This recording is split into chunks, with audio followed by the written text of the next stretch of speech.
आपके भीतर का जीवन बोल रहा है कि आप जो भी कर रहे हैं वो काफी नहीं है। मैं बस उसी सच्चाई को एक गूंज बना रहा हूँ। सबसे बढ़कर मैं अब थकने लगा हूँ। तनाव मिटाने वाला और आपके पति या पत्नी को सुधारने वाला गुरु बनते बनते। अगर आपका मन आपके शरीर की आदतों से ऊपर नहीं उठता तो मुझे माफ कीजिए, मैं आपसे बात नहीं कर रहा।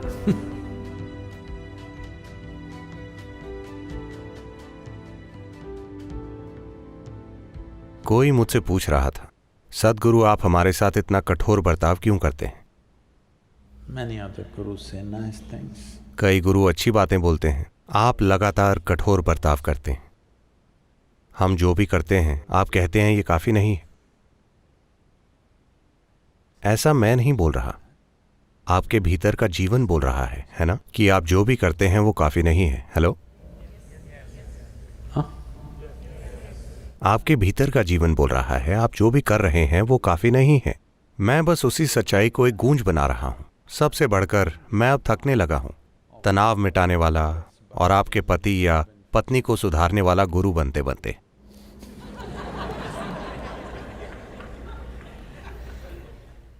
एक योगी का मतलब है कि उसे आपके साथ कुछ ऐसा करना चाहिए जो आपके शारीरिक और मानसिक नाटक से परे हो। मैं आपके शारीरिक और मानसिक नाटक का निर्देशक नहीं हूं। ये दोनों नाटक अच्छे से चलाना आपका काम है ना? आप में जीवन चलाने के लिए पर्याप्त बुद्धिमानी है, हाँ या ना? पर्याप्त बुद्धिमानी है। सवाल सिर्फ यही है कि वो आपके लिए काम कर रही है या आपके खिलाफ।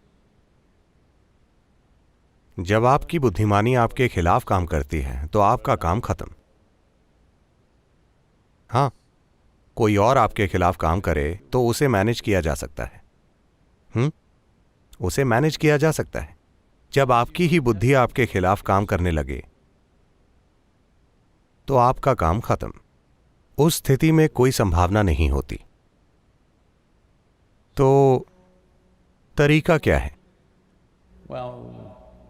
आदि योगी ने आत्मज्ञान पाने के 3 बुनियादी प्रबंधों की बात की।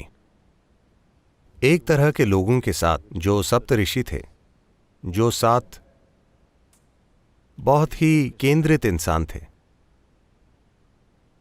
उन्होंने आत्मज्ञान के विज्ञान की बात की और ये खोज दशकों तक चलती रही। इसके लिए आपको एक बहुत तेज बुद्धि और धीरज की जरूरत होगी ताकि आप दशकों तक किसी चीज को थामे रखें, ताकि आप बस एक ही दिशा में केंद्रित रहें। मन के द्वारा अपने मन को एक ही चीज पर रखना एक समय अवधि तक, इसके लिए जबरदस्त क्षमता चाहिए, बुद्धि की क्षमता, ताकि आप किसी चीज पर टिके रहें बिना डगमगाए। अपनी भावनाओं को टिकाए रखना थोड़ा आसान है। तो जब उन्होंने देखा कि जिस तरह वो सप्तऋषियों को सिखा रहे थे, हालांकि शुरू में सभी को लगता है कि वो बुद्धिमान हैं और आत्मज्ञान के विज्ञान की बातें सुनकर उनका मनोरंजन होता है, कुछ समय बाद वो टिके नहीं रह पाएंगे, क्योंकि इसके लिए तेज बुद्धि और धीरज दोनों चाहिए। जो तेज हैं वो कहीं टिक नहीं पाते। वो लोग जो थोड़े मंद हैं, सिर्फ उन्हीं में थोड़ा धीरज है, यह दुर्भाग्य है। तेज और हमेशा पूरी तरह धीरज की स्थिति में भी रहने वाले बहुत कम लोग हैं, ज्यादा नहीं हैं। तो उन्होंने अगली संभावना तब देखी जब उनकी पत्नी पार्वती आई। वो उनके पास जबरदस्त प्रेम और भक्ति के साथ आई थी। तो Because her devotion and love for him was such, he could include her as a part of himself. उनका प्रेम और भक्ति ऐसी थी कि वो उन्हें अपना एक हिस्सा बना पाए और वो शिव का आधा हिस्सा बन गई। वास्तव में भारतीय भाषाओं में पत्नी को अर्धांगिनी कहते हैं, मतलब वो वाकई आपका आधा हिस्सा है। शायद अंग्रेजी में भी ऐसा एक शब्द है। better half, bitter half, whatever. No. ये हर मामले में अलग होता है।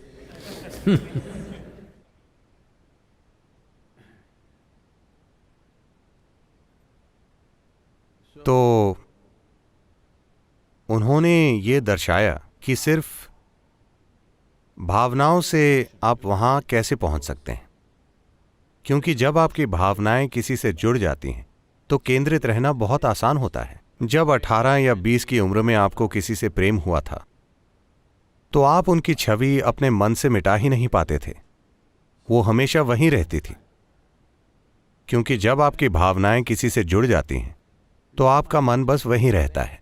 आप जो भी सोचते हैं, आप जो भी करते हैं, और आपकी ऊर्जाएं भी उसी दिशा में मुड़ जाती हैं, क्योंकि आपकी भावनाएं किसी चीज से जुड़ गई हैं। तो पार्वती ने यही किया। That she attached. उन्होंने अपनी भावनाएं आदियोगी से इस तरह जोड़ दी कि जो भावनाएं प्रेम के रूप में शुरू हुई वो भक्ति बन गईं। भक्ति का मतलब ये वो घोल है जिसमें आप धीरे धीरे घुल जाते हैं, आपका व्यक्तित्व कम से कम होता चला जाता है। तो वो अपने आत्मज्ञान तक उस तरह पहुंची। उन्होंने उन अर्थों में परम तत्व को जाना। वहां कुछ और भी प्राणी थे जो उनके अपने थे। वो बिल्कुल ऐसे थे जैसे उन्हीं का एक हिस्सा हो। उन्होंने पूछा, हमारा क्या? ये सभी लोग तो चमक रहे हैं, हमारा क्या होगा? वो बोले, आप इन सभी चीजों की चिंता मत कीजिए, ये बुद्धिमान मूर्खों के लिए है, वो भावनाओं से भरे मूर्खों के लिए है। आप इन चीजों की चिंता मत कीजिए, आप बस यहीं रहिए, आप वैसे भी मेरे हिस्से हैं, आपके लिए कुछ करने की क्या जरूरत है? आत्मज्ञान और ज्ञान की चिंता मत कीजिए, आप बस यहीं रहिए, क्योंकि आप खुद को एक अलग व्यक्ति ही नहीं समझते, इसीलिए आपको कुछ करने की जरूरत नहीं है, बस यहीं रहिए, यही सब कुछ है। तो इन 3 तरीकों से उन्होंने आत्मज्ञान पहुंचाया। आजकल की दुनिया में आपको बुद्धि से शुरुआत करनी पड़ती है, क्योंकि हर कोई सोचता है उन्होंने सिर्फ स्कूल में विज्ञान पढ़ा है, पर आज दुनिया में हर कोई सोचता है वो वैज्ञानिक है। तो अगर आपको इस बुद्धि को ऐसा बनाना है कि वो लंबे समय तक इस तरह रह सके, तो ये बहुत बढ़िया है, इसके लिए बहुत काम करना पड़ेगा। लेकिन आपकी भावनाओं में ऐसा करने की क्षमता है। आपके जीवन में ऐसा समय आया है जब आप किसी से भावनाओं के स्तर पर पूरी तरह जुड़ गए थे, 24 घंटे जुड़े रहते थे। ऐसा हुआ है कि नहीं? तो आपकी भावनाओं में ज्यादा क्षमताएं हैं आपकी बुद्धि की तुलना में। चाहे आप पुरुष हैं या स्त्री, ये आपके लिए सच है, इस पर ध्यान दीजिए। हो सकता है आपका प्रेम इतना केंद्रित ना हो, पर कम से कम आपका क्रोध केंद्रित है, वो भी एक भावना है। अगर आपका मन आपके शरीर की आदतों से ऊपर नहीं उठता, तो मुझे माफ कीजिए, मैं आपसे बात नहीं कर रहा। अगर आप ये नहीं जानते